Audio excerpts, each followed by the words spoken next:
It's the foundation for everything we do in medicine. It explains why we get stronger when we're working out. It explains why we sweat when we're in hot environments. It explains why we raid the fridge when we raid the fridge. It explains why we have changes in body composition when we change our diet. It explains why we have stress responses the way we have stress responses. It explains why we get sick the way we get sick and why we respond the way we respond when we get sick. What are we talking about? We're talking about feedback regulation. What is feedback regulation and what does it have to do with pathophysiology? Well, let's talk about that. Warning. The following presentation contains information that might contradict what you have previously heard, or believed to be true, about how the human body works, and contains material that is not suitable for closed-minded individuals. Enjoy! When we're talking about feedback regulation, we're really talking about homeostasis. When we look at what the textbook tells us homeostasis is, it is everything being stable. When we talk about stability physiologically, what we're talking about is we're talking about having an internal environment where everything is in balance, where we have proper regulation taking place. That proper regulation is established through a whole host of regulatory feedback mechanisms, feedback regulation. What this is going to do is this is going to ensure not that everything is stable, but that everything is optimal. And what do we mean by optimal? What we mean is that we're not going too far to one direction or another direction within our balance points. That is, we're not going to the extremes. We're able to maintain an environment, we're able to maintain a body that is able to optimally perform. And by optimally perform, we're able to make sure that everything is just right. And this is where we get confusion taking place in between a Goldilocks phenomenon and what I like to think of as a baby bear phenomenon. What we're trying to do with our feedback mechanisms, with our homeostatic regulations, is maintain baby bear. We're trying to make sure that everything is just right. This mechanism is going to make sure that two things take place. We're going to eliminate the initial signal that causes a disruption, and then we're going to make sure that the response is appropriate so that we do not get either a dysregulation, a DYS regulation, where we do not have appropriate responses taking place, or a dysregulation, a DIS regulation, where we have an incorrect response taking place. It's the dysregulation, DYS regulation, that leads to a lot of homeostatic disruptions and is the DIS regulation that leads to a lot of disease conditions that we see within healthcare. One of the things we have to look at when we start looking at this idea is what is the disruption taking place? How is it that we're able to maintain homeostasis? How is it that we're able to have feedback regulation taking place? In this case here, we're looking at the initial receptor causing a response. In this case, we call it a stressor. If it's everyday things, it's usually what's referred to as a eustress, EU stress. If it is something that is opposite of what is normally happening on an everyday basis, or something that is different than what's happening on an everyday basis, it is sometimes referred to as a dysstressor. Either way, we are looking at it as a stress. That stress is going to cause autoregulatory responses to take place within the cell. Those autoregulatory responses can cause hormonal responses to take place, which is going to lead to a systemic response. That systemic response can be neurological. That is where I will somehow have a feed forward mechanism taking place and learn how to respond to the stresses that I see. So the stresses no longer become a stress, or I'll get a neuroendocrinological response where that neuroendocrinological response will lead to a stronger, more resistant body to the stresses that are being placed on me. In either case, the response that we get to a stress can lead to a change in homeostatic balance. That change in homeostatic balance we reference as being adaptation. Either way, when we look at this, we're going to do it through a mechanism of feedback. That feedback can either be positive or negative. And once again, this is where we have to kind of clarify what is positive and negative, because what the books give is slightly different than what we actually see physiologically. In positive feedback, I am getting accentuated responses to all of the steps within the mechanism in an attempt to get rid of the stress as fast as possible. In a negative feedback, I am trying to make sure that I'm getting the appropriate level of response that is taking place so that I do not get too much of response occurring. Once again, on negative feedback, I'm trying to maintain baby bear. I'm trying to maintain homeostasis. When we start looking at this idea about feedback, we start looking at this idea about feed forward. We're talking about regulation taking place at the tissues. Regulation taking place at the tissues within the organs, within the cells, is going to be done through hormonal and cytokine signaling. That hormonal and cytokine signaling can lead to a control in the biochemical pathways. The control in the biochemical pathways is going to take place by turning on or turning off enzymes. By turning on and turning off enzymes, I'm able to cause changes to metabolism, all of the chemical reactions taking place within the body to maintain homeostasis. Whenever we're looking at this idea about regulation and control, it's always going to go back to pathway feedback.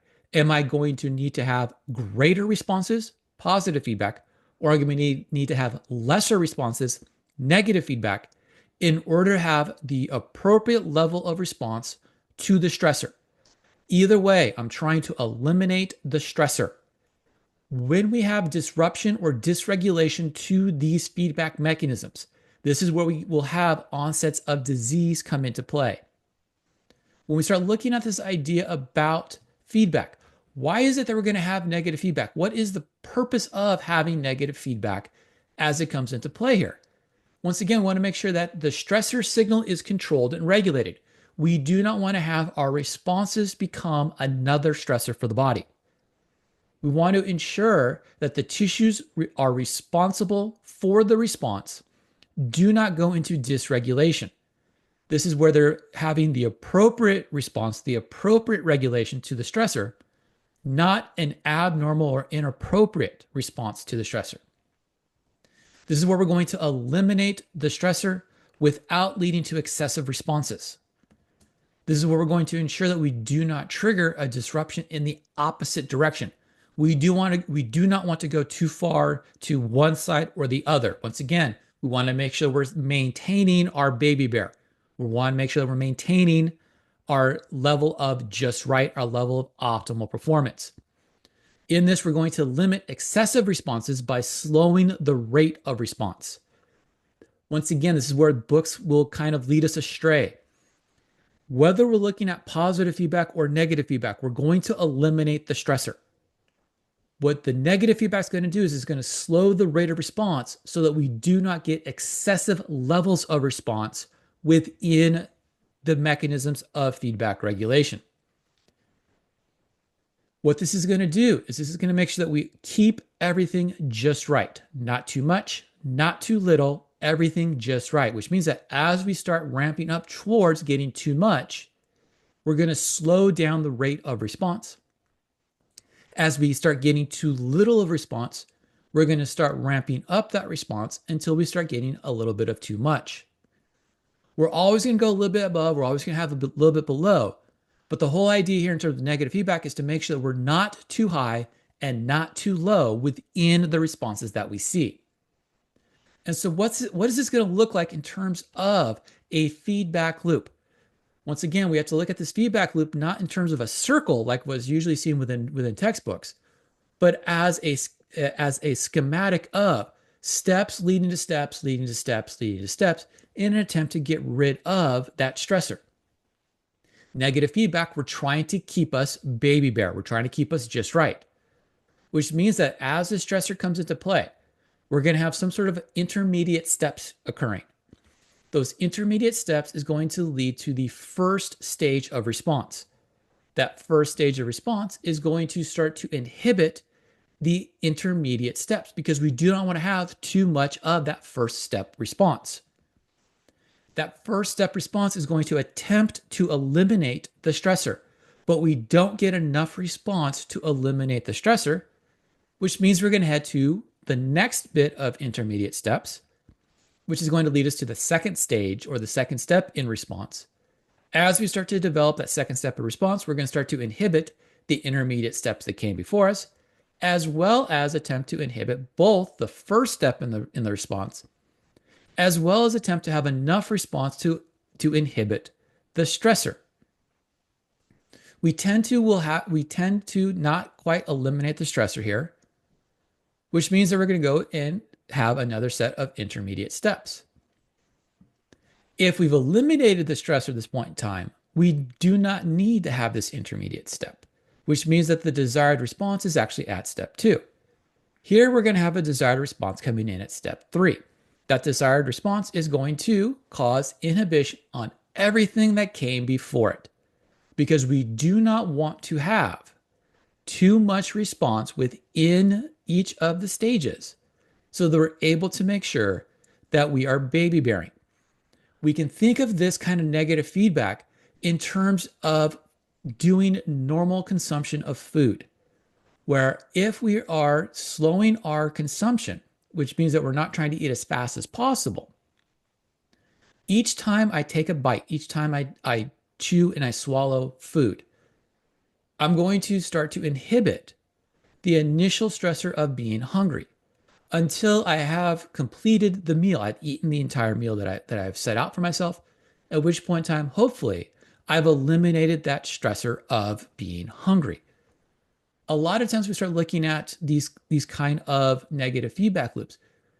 We start looking at this in terms of trying to make sure that we stay within a normal homeostatic balance, and that normal homeostatic balance is going to make sure that we're not, once again, too far up or too far down. We're not too hot, we're not too cold, we're just right.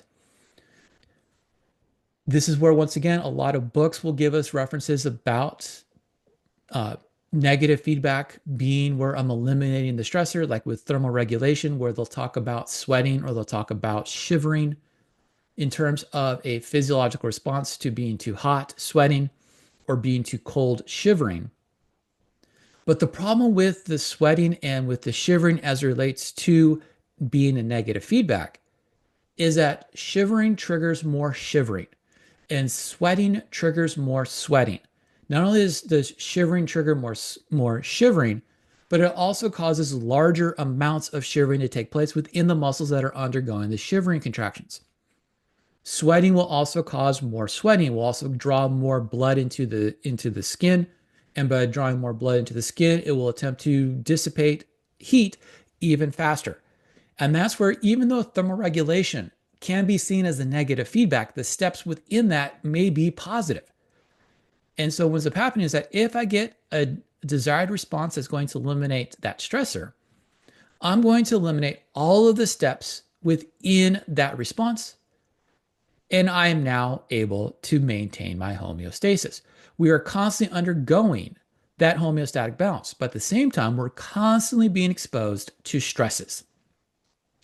When I'm exposed to a stress, I'm going to have a different response here. I'm going to have a positive feedback response. When we talk about stress here and we talk about positive feedback, what we're talking about a distressor, a stressor that is not something that we normally see throughout the day or that we normally experience throughout our life. This is something new, something that we have to overcome in order to survive. So why will we be using positive feedback here? It's going to allow us to get the greatest amount of response as fast as possible in order to get rid of the stress. This is where a lot of book references and a lot of conversation about positive feedback gets it wrong. The misconception here is it's going to lead to greater amounts of stress. It's not going to lead to a greater amount of the stress that caused the positive feedback to start. It's going to cause greater amount of responses to get rid of the stress. Because what we're trying to do is we're trying to eliminate the stress as fast as possible so that we're able to survive. If you want to think about it in terms of things that we normally talk about as relates to kind of survivability, think about it in terms of fight or flight. You're going to do everything in your power to survive that initial exposure to the stressor, because if I cannot survive the initial exposure to the stressor, it doesn't matter about maintaining negative feedback. It doesn't matter if I'm able to maintain my baby bear. This is going to sometimes give us a response that we do not really want. But at the same time, it's going to give us a response that we don't really care about because we don't care about the short-term cost. We only care about surviving the stress. If we cannot eliminate the stress, we cannot survive. If we want to think about the negative feedback, making sure that we're going to be a baby bear, we want to think about the positive feedback as being able to resist the stress that is being placed on us. That stress is being placed on us can lead to adaptations, and those adaptations can be both positive or negative. Positive adaptations make us stronger, set a homeostatic balance point that is greater than what the original homeostatic balance point happened to be. Whereas a negative adaptation, a maladaptive response, can actually lead to distress. And that distress can lead to dysregulation, and that dysregulation leads to dysregulation, and that dysregulation leads to disease. And so when we start thinking about this positive feedback loop, instead of thinking about baby bearing this, let's think about it in terms of three little pig in it. We have to somehow survive the big bad wolf. We have to go from our straw to our twig to our brick house in order to make sure that we're going to get the correct responses here. And so we have our stressor. In this case here, it's a distressor. It's something that we don't normally get. We have our same intermediate steps here. That's going to lead to step one. So we have an air temperature of, say, 70 degrees. All of a sudden, we walk outside of the 70-degree building. It's now 100 degrees outside. That immediate response is going to cause us to sweat. That sweating is going to trigger additional responses. That additional responses can go about triggering more sweat, because what we're trying to do is we're trying to eliminate that initial thermal stress of 100-degree temperature. That is going to cause secondary changes to take place. Those secondary changes can be more blood flow out to the skin. That additional blood flow out to the skin can be used to dissipate additional heat, which is going to cause additional sweating, which is going to cause additional change of blood flow out to the skin, all in an attempt to get rid of the initial stressor. Notice that step two is both going to try to inhibit the initial stressor of being too hot, but it's also going to accentuate the initial step within the response of, say, sweating more. Or if we want to think about it in terms of vasodilation within the skin, having more blood flow going out to the skin, leading to additional sweating, which is going to cause additional blood flow out to the skin. We're going to have more steps come into play. We're going to have additional blood flow out into the skin. We're going to start to change where blood flow is going within the body. We're going to try to do everything we can in order to get body temperature to start coming down, the desired response. That desired response of getting body temperature down by causing changes in blood flow out to the skin, by causing changes in sweat rate, is going to hopefully give us a big enough desired response to get rid of that initial stressor. Until we get a big enough desired response, we're going to keep having this accentuation and this accentuation and this accentuation of responses until the stressor is gone. And once the stressor is gone, just like we saw with negative feedback, we're going to start seeing the elimination of all of the steps within the pathway. Once again, we're not trying to get more stress. We're trying to get more response. That level of response, that level of responsiveness that we see within the positive feedback loop, particularly within the positive feedback loop, is going to lead to adaptations. The adaptations that we see are going to be based on the need to have tissue and cell-specific responses to the disruptive signals. This comes about due to changes in hormone signaling, leading to changes within the cell responses, and those changes within the cell responses leading to tissue responses that are specific to the cell and specific to the tissue. This leads to what's referred to as tissue-specific adaptations. Those tissue-specific adaptations hopefully generate enough response to get us back to a level of homeostasis, a level of optimal performance. By doing that, we're able to eliminate the distressor, but we're also able to eliminate the neurological perception of the distressor. Given enough time and given enough exposure to that same response, what we're able to do is we're able to establish adaptations. The adaptations, once again, is going to follow that kind of three little pig scenario where we're going to go from our straw to our twig and then eventually into our brick house in order to survive the big bad wolf, the stress. Once we're in the house, we now have a new level of homeostasis. Once we get to that level of homeostasis, Everything else is going to be done through baby bearing. We're going to try to make sure that everything stays just right. This adaptation is going to follow a principle. That principle is what's referred to as specific adaptations to impose demands. The specific adaptations to impose demands says that the cells and tissues are going to respond in such a way that they're going to adapt to the stresses that are being placed on them and only to the stresses that are being placed on them.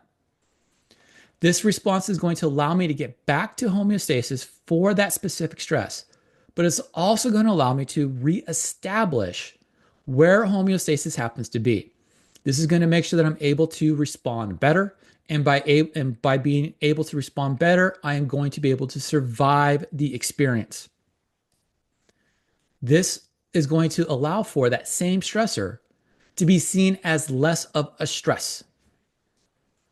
It's going to be the principal reason for all the physiological responses that we see within both normal physiology as well as within pathophysiology. The difference that we see in terms of the adaptations that we get, whether they are positive or negative, is based off of whether or not it's going to allow for better survivability. And this is where we can have adaptations that can lead to maladaptive responses. These are the responses that we do not want to have because they do not allow for a reestablishment of an appropriate homeostasis. This leads to an inappropriate response to the stressor. This leads to an inappropriate analysis of what stress happens to be. This leads to a continuous cycling of regulatory responses that do not allow me to have the correct responses at the correct tissues. This is going to lead to a dysregulation within my cellular signals, within my hormone responses. That dysregulation within the hormone responses is going to lead to further dysregulation. That further dysregulation, DYS regulation, is going to lead to a DIS regulation. And that DIS regulation is going to lead to disease. It's within that pattern that we start to establish how feedback regulation and inappropriate feedback regulation is going to get linked into pathophysiological responses. It's going to allow me to be able to explain why organs will have distinct responses within themselves based off of the stresses that we place on them on an everyday basis or on abnormal stresses that they may see throughout our life. It explains why medicines may work the way medicines work. It may also help explain why we get differential responses to medicines within different people based off of gender, age, ethnicity, and environmental cueing. Understanding the feedback regulations, understanding homeostatic balance, understanding how we are able to maintain maintain homeostasis through positive and negative feedback mechanisms and feed forward mechanisms, we're able to understand how things cause stresses to us and how we're able to plan for and overcome those stresses allows me to understand what causes health and what causes disease. That is going to help me fight through the misinformation and disinformation. That's going to help me fight through the biases that we see on all of the social media platforms and on some of the internet resources that a lot of people will go to when they start looking for information about diseases. Well, hopefully get a little bit out of the conversation here as it relates to feedback regulation. Please make sure you check out more on the topics as it relates to the issues within the podcast. Stay tuned for other videos as it relates to different types of diseases. Please look at the other videos that we've produced based on other diseases that you might see as it relates to pathophysiological responses. Please make sure you're following us here on YouTube as well as on the podcast. Check out the stuff on Substack as well as the quick takes on Instagram and on Threads.